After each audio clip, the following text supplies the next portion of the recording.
Hi, I'm Saki. I'm going to show you how to make this dress. This is a dress that's made out of knit fabric that is stretchy in at least one direction.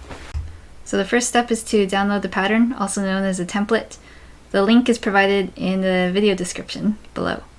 Next step is print the template. Very important. Do not shrink oversized pages. You want to print it as actual size. Otherwise, it's not gonna work. It won't fit. It won't line up. All right. So print it. You don't actually need to print page 1. It's just like a photo of the dress. So yeah, you can skip page 1. That'll save you paper and a little bit of toner ink. All right, print. After you print it, tape all of it together. Just use Scotch tape. Here's a tip.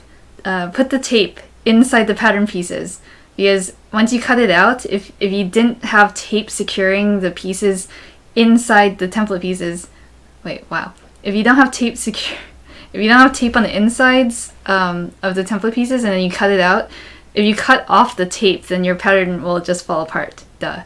Anyway, so tape everything together and then cut it out. Since I'm doing the scoop neckline, I'm cutting out the back neckline on the template. So I wanted to do the circle sleeve, but I accidentally cut out the short sleeve pattern.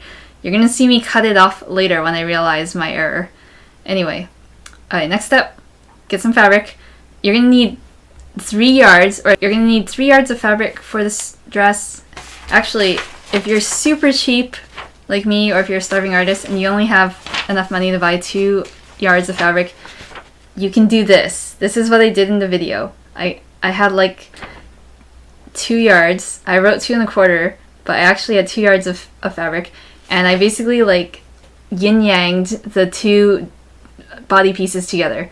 I don't recommend this. I recommend you get enough fabric and then just have these 2 like one after another instead of spooning or whatever this is. But if you're super broke, you can get by with 2 1/4 yards of fabric. Okay, back to the video. This is where I realized I was a noob and I needed to cut out the extra sleeve part. Okay, next, fold enough of the fabric up so that you have enough to get a mirror image of the template piece. Obviously, the part of the template that says fold should go on the fold so that when you cut it out, the 2 halves are connected to each other. Also, notice the green line. Line that line up with the selvage edge of the fabric. If you don't know what that means, just make sure that the fabric is stretchiest in the horizontal direction, because, you know, like if you eat a big meal, you get fatter, not taller.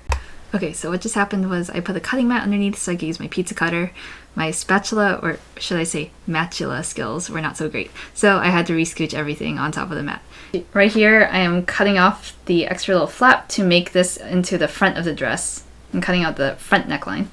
And then the last thing to do is to cut out a couple of circle sleeves. So I just folded the donut in half and placed it on a fold. You don't have to do that. You can just lay it out, as long as the grain line matches. Alright, next step. Pin together the back and the front of the dress, right sides together, basically going from the armpit to the ankle. And I'm going to use a serger to attach all of these things. If you don't have a serger, just use a normal sewing machine set to a wide zigzag stitch.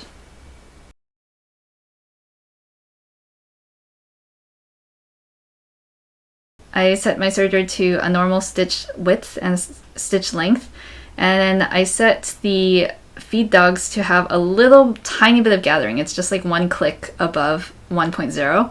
And that's because it's a stretch fabric, and the fabric gets stretched out a bit as it gets pulled into the machine. Setting the differential feed a bit higher will counteract that. Alright, so here I'm testing out the serger on some scrap fabric. Now I'm serging the sides together. When you're done, you should have a tube of fabric, and the next thing to do would be to just attach the shoulders. So pin them together and then serge them or sew them, zigzag stitch again. This is the hardest part of the tutorial, or the hardest part of the dress to make. So first thing you do is you fold your donut in half, you fold the sleeve in half, and then you're going to mark with pins where the 2 halves are. These are going to be your armpit seam and your shoulder seam. And this is going to be wrong sides together. So the sleeve is facing the correct side out and your dress is still inside out. Then once you marked with pins where your shoulder and armpit seams are, you're going to scrunch up the sleeve and insert it inside the dress. So basically the dress and the sleeve are right sides together. So make sure you line up the shoulder seam with the shoulder seam and pin that in place, and then line up the armpit seam where the armpit is supposed to go. Once you've pinned those 2 points, you can go ahead and subdivide it into quarters or whatever and pin that in place. And I'm going to show the second sleeve at a higher speed because you've already seen it, but yeah, here we are marking the shoulder and the armpit locations and feeding it inside the dress, matching shoulder seam to the first pin and then armpit seam to the second pin. It is important to note that it's important to make sure that the longer one ends up as the shoulder and the shorter part ends up as the armpit, because otherwise your sleeve will look upside down. It does have a right side up. Alright, I'm attaching the sleeves to the dress, and here we have another angle showing my laptop webcam being used as my second camera. Alright, after you attach the sleeves, all that's left to do is hem. Right here I'm showing that somehow my back hemline was an inch longer than the front, so I cut it off. Alright, now we're ready to start hemming. Always do a test piece first. I'm using a cover stitch machine to do all of my hemming. If you don't have a cover stitch machine, you can use a normal sewing machine. Again, you can use the zigzag stitch or a straight stitch. It really doesn't matter for the bottom hemline because I don't envision the bottom hem being stretched out very much. Okay, if you're using a cover stitch machine, very important. After you're done stitching, make sure all of the threads end up on the back or on the inside of the garment. So I'm using a needle here and threading those 2 loose threads into the underside of the garment, and then I tie all those 3 threads together. And this is because if you leave those loose ends out, if they catch onto something, your entire hemline will just unravel. This is an unfortunate thing that happens to cover stitched hems. Anyway,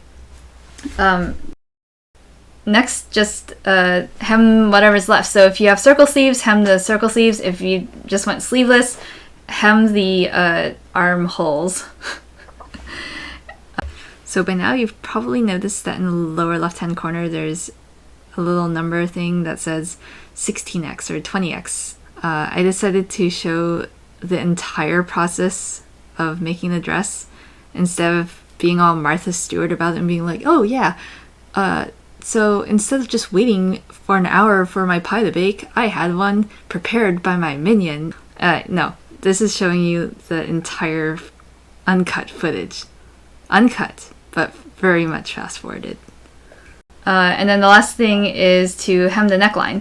I'm also using my cover stitch machine, and I set it to gather a little bit. I set it to like 1.5. The neckline does get stretched out a little bit. Like I said, it's just the fabric is stretchy, so the feed dogs tend to grip on it and then stretch your fabric out a little bit more as it's sewing. And that is the last step. So here is the completed dress. Obviously I don't know how to model, I just know how to twirl and flap around. Here's a model pose. Alright, shown here in the middle is obviously the dress that I just made, and then on the left and the right are 2 dresses made with the boat neck neckline and the short sleeve pattern. Thanks for watching, and check out my Etsy page, buy my pattern. Hopefully people buy it so that I can spend the money on better recording equipment and have slightly less janky looking videos. That being said, if you like the jankiness of my videos, you should still buy my pattern because then you can make this dress. I have to point out, look at this fabric. What's in trend? And then what's in treen? What's hot? What's in treen?